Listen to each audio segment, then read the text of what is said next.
got a little Frank Sinatra in the background. It is another Wind Down Wednesday with me, Janelle, and guess what?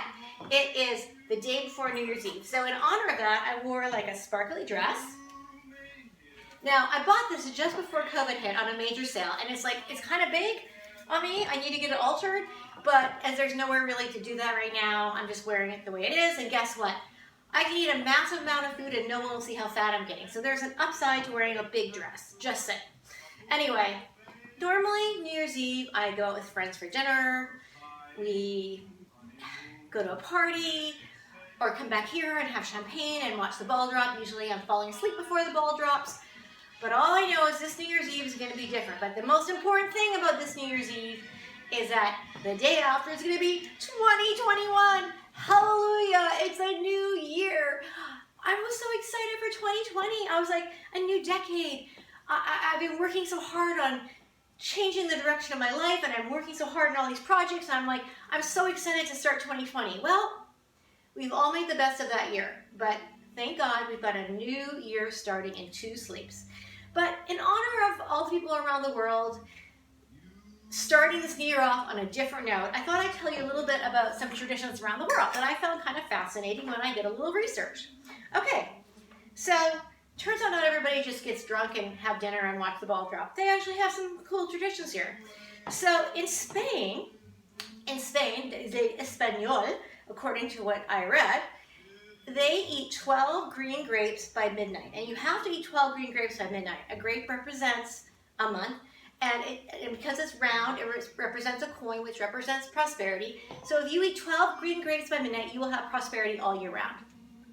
I don't know about you, but I'm heading to Trader Joe's tomorrow to get a bag of grapes. And I'm going to eat 12 green grapes by midnight tomorrow night. Okay? How hard can that be? If there was a grape shortage, you probably would have a panic attack. But I saw them there the other day, so I'm going to do that. I'm not Spanish, but what the hell? I need all the help I can get right now. Okay, and in Italy, they revere the lentils for their coin shape. They're round like a coin, and a coin always means prosperity. So they make sure they eat lentils on New Year's Eve. I have any Italian friends out there? Let me know. It's supposedly good luck and brings, prosperity, if this is true. You got such great pasta, but anyway, okay, lentils, maybe lentils. Colombians, okay, they're a little weird, okay? They take 3 potatoes, one is peeled, one is unpeeled, and one is partially peeled, half peeled. And they put it under their bed. And at midnight, they pull out one of the potatoes. If they pull out the peeled potato, it means they're going to have financial problems all year long. If they pull out the unpeeled potato, it means they're going to have abundance and prosperity.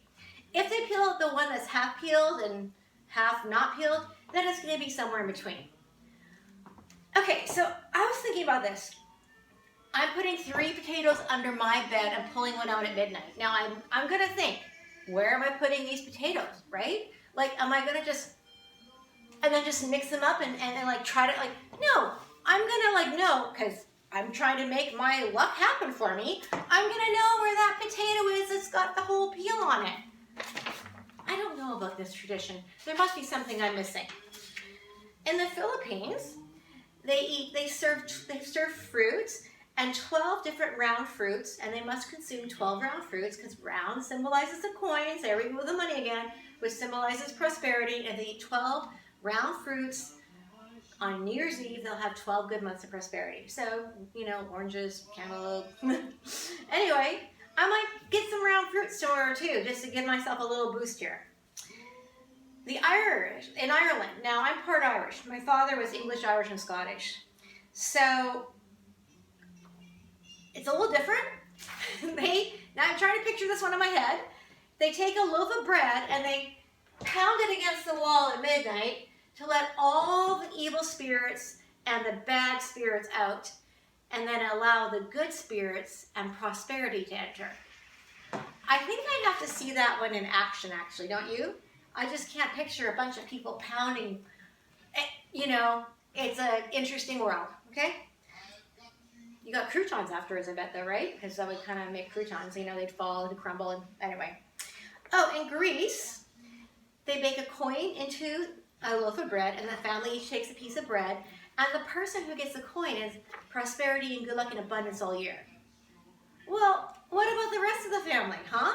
Like, I'm just thinking little Anastasia or little Leonita. Like, what if one of the family members gets it every year? Are the rest of them gonna, like, you know, team up and take them down? Like, you know,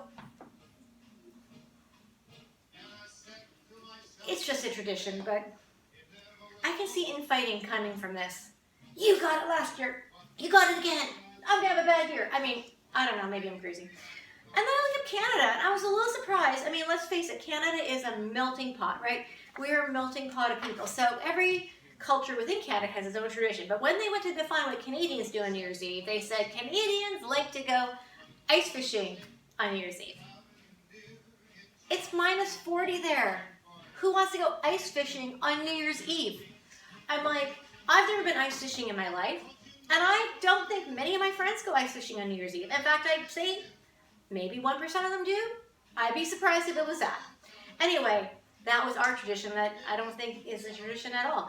And the other part, they said, or Canadians like to watch, sit back, relax, look to the skies, and watch the aurora borealis, the beautiful northern lights. Well, they'll be sitting around for a long time looking for the aurora borealis if that's what they're doing, because I've seen them twice in my life, and they're very rare to see.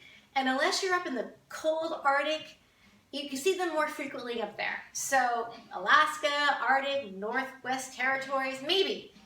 But don't hold your breath waiting for that on New Year's Eve. Anyway, I'm sure there's lots of traditions out there.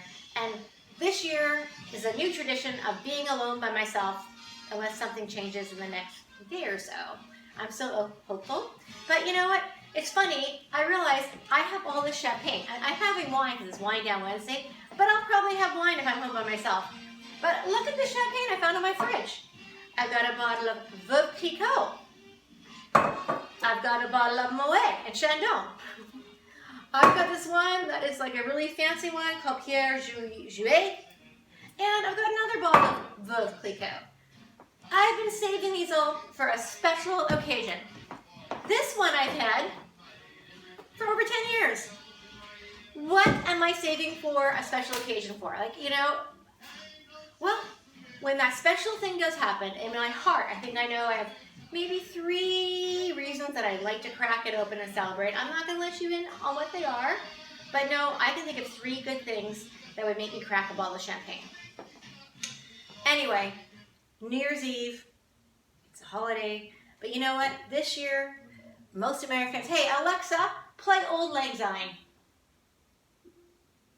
Auld Lang Syne by James Taylor on Amazon. We like to sing, listen to Auld Lang Syne, and watch Ryan Seacrest and the Ball Drop. Anyway, I think Auld Lang Syne is played a lot of places around the world this time of year. And on that note, makes me sad, this song. Anyway, I'm grateful for my acquaintances and my family and my friends.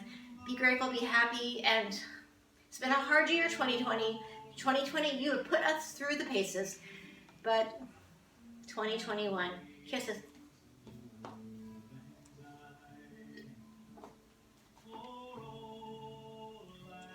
And be happy. You're still here. Everything we have is a gift. Nothing is permanent. So enjoy every moment.